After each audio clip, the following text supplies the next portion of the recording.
Hello and welcome to the Wargame Explorer. My name is Rob Wells.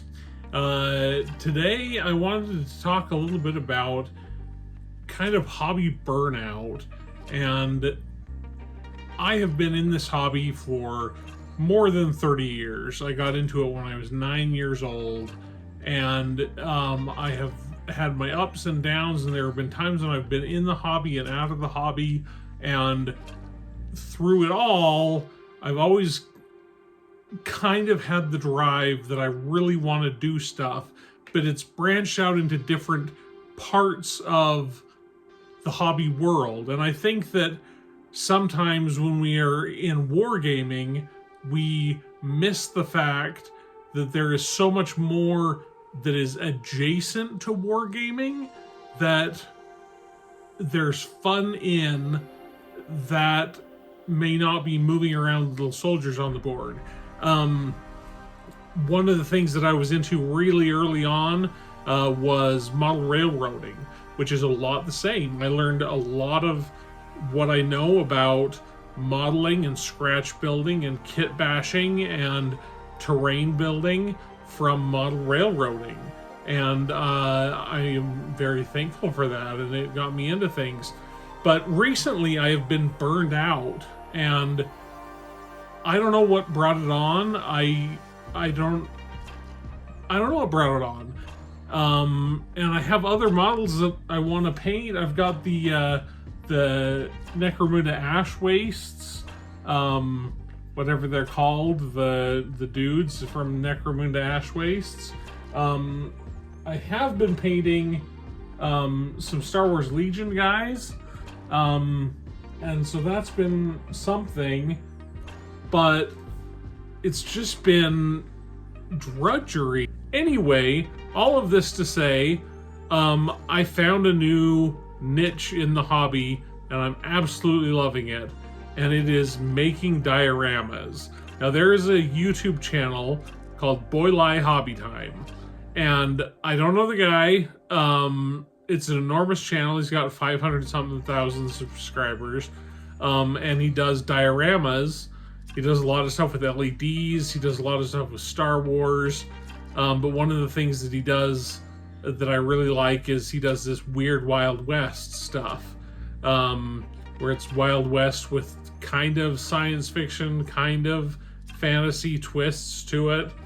And I saw it and I loved it, and I thought maybe this is what will get me out of the hobby funk. So I'm copying him. I tweaked it a little bit, but I am loving it so much. And I think that the fact that the idea is not original to me, even though I twisted it a little bit, has made it all the better and gotten me so involved in it. So here is my first project that I made. My concept is I got these IMEX Pilgrims, and I got the IMEX Eastern Indians, and the concept is the Pilgrims came over on the Mayflower. The Pilgrims are routinely fighting sea monsters, while meanwhile these Eastern Indians, I wish I could use a more specific tribe name, but they don't have one in the box. The Eastern Indians have high technology. Now, that is the extent of the world building. I'm an author, and I was talking about this to someone, and they're like, that needs to be a book. And I'm like, no, it doesn't need to be a book. I don't want it to be a book. Like, I have no interest in doing any more world building other than it's pilgrims fighting sea monsters with advanced technology. And that's it. And I love it. So this is the first diorama that I built. I built the little house. I'm really happy with the house. So it takes some of the architectural styles, and by no means is this historically accurate, but architectural styles that are a little I don't know, 1700s, 1600s, I don't know. And then added a lot of greeblies onto them, a lot of little stuff that kind of makes it a little high tech. And then I made out of some green stuff some tentacles coming out of a pond that in my mind is an underground cave that goes off and connects to the sea. And I've got a couple pilgrims in there. So I did that. I was really happy with that. So happy that I immediately dove into another project. This time I found Dungeons and Dragons octopus. And the octopus, I don't like that I painted him up so pink. He's too pink. But I really like the look of this. The concept of the house is that it is the prow of the Mayflower. You can see in one of the pictures that it says Mayflower on the side. It is the prow of the Mayflower that they have upended and turned into a house. And they live in it, and they've got a big windmill, and there is a giant octopus that is trying to attack them. And that is the story of that diorama. And then there's this diorama, which is my favorite diorama so far, which I'll put up some better pictures of. But this is my first attempt at deep pour resin. But it is this big lobster creature. And this is a boat model that I took and flipped it on its top and sawed it off. So you can see it's got the profile of the upside down side of a boat. It's got, here is the whatever it's called that's at the bottom of the boat, the keel, and loaded it up with wires and antennas and all this stuff. And this was my first attempt at trying deep pour resin. There are a lot of bubbles on the surface, which I tried to hide with some ripple effects, and did some white paint to illustrate him getting agitated in the water. But I really love this thing. And then, of course, I had to get into it again.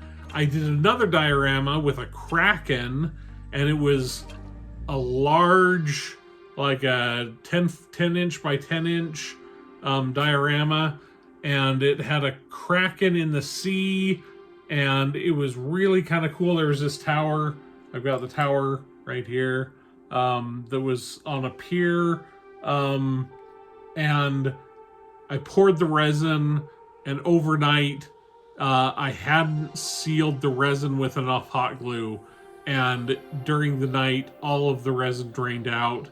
Fortunately, I had it in a box that caught the resin, so it didn't go all over the desk and all over the floor, but that was really disappointing, and it wasn't savable in the condition that it was in. I would have liked to have just re-poured the resin, but it was just so gooey, and you can't really just trim resin. Like, I tried to, and I went through 2 different blades of utility knives, because you get just a little bit of resin on a knife and that knife is worthless. And so anyway, that didn't work.